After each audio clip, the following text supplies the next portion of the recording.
Marekani imesema inajiandaa kwa chaguzi za kijeshi kwa ajili ya shambulizi kubwa la mwisho katika vita vyake dhidi ya Iran lenye lengo la kujumuisha vikosi vya ardhini na mabomu makubwa.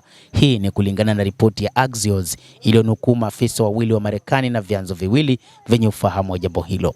Kulingana na ripoti hiyo, kuongezeka kwa wanajeshi kwa kasi kunatarajiwa ikiwa hakutakuwa na hatua yoyote iliyopigwa katika mazungumzo kati ya Iran na Marekani.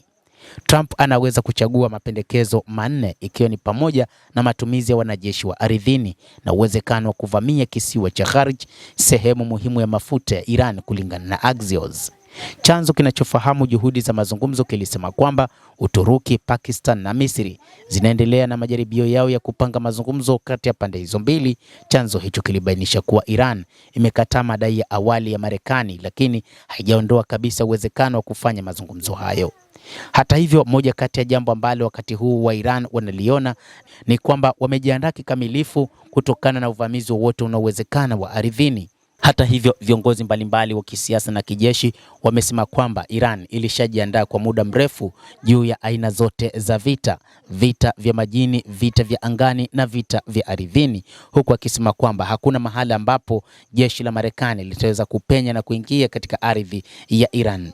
Wachambuzi wa kivita pia wanaeleza hivyo, wakisema kwamba jeshi la Iran lina zaidi ya wanajeshi 100,000 ambao wanalinda eneo la mlango bahari wa Hormuz, lakini pia kuna idadi kubwa ya wanajeshi wa ardhini waliopangwa mahususi kwa ajili ya mapambano ya kijeshi ya ardhini. Lakini pia inatajwa kwamba Marekani itakuwa na mbinu nyingi katika mapambano, ikiwa ni pamoja na kutumia vikosi vyake mbalimbali vya ardhini, ikiwa ni kile 82nd Airborne pamoja na vikundi vingine vya kijeshi ambavyo hubeba kati ya wanajeshi 3,000 hadi 4,000, lakini pia Delta Force, kikosi kikuu, huenda ndio kitakachokuja kumaliza kazi. Lakini wachambuzi wa kivita wanasema kwamba haitokuwa rahisi kwa Marekani kufanya uvamizi huo, na aina hii ya chaguzi inafanywa kazi na Wamarekani kuangalia ni namna gani watakavyoweza kuvamia kisiwa cha Kharj ambacho kina umiliki wa mafuta kwa kiasi kikubwa katika taifa hilo. Mtazamaji wa The World News, kuna mambo mengi ambayo yanaendelea. Wakati huu Marekani inaandaa mipango mingi ya namna ya kumaliza vita hivyo. Baadhi ya chaguzi ni kwamba lazima Marekani ifanye shambulizi zito zaidi, na haijulikani ni aina gani ya silaha ambazo zitatumika wakati huu, kwani mpaka sasa Marekani imetumia makombora ya aina tofauti tofauti, ndege za kivita ikiwa ni pamoja na zile za B-2 Spirit ambazo zimefanya mashambulizi makubwa katika Jamhuri ya Kiislamu ya Iran, lakini pia ndege za kivita za F-15, F-18, lakini pia na A-10 ambazo zimetumika katika vita huko nchini Jamhuri ya Kiislamu ya Iran, lakini bado hakuna matokeo makubwa ambayo Marekani ilitarajia kwamba yangepatikana. Matokeo makubwa pekee ambayo wakati huu yanaonekana ni kushambulia miundombinu mbalimbali nchini humo, kadhalika ni kumuua kiongozi mkuu wa Iran Ayatollah Al-Khamenei pamoja na baadhi ya wanajeshi wakuu katika jeshi la IRGC pamoja na baadhi ya raia waliouawa kutokana na mashambulizi yaliyofanywa dhidi ya Jamhuri ya Kiislamu ya Iran.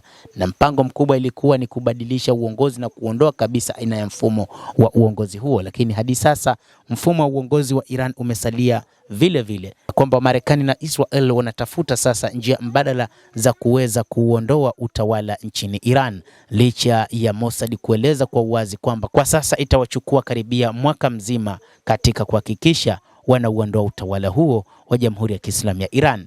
Hadi sasa vita hivyo vimefikisha karibia mwezi mzima tangu Februari 28 hadi leo Machi 28. Mtazamaji, endelea kutufuatilia, lakini usisahau kulike, usisahau kucomment, kadhalika kusubscribe channel hii upate habari hizi kwa mapana hapa The World News. Mimi ni Adam Hussein. Endelea kuwa nasi wakati wote, endelea kutufuatilia.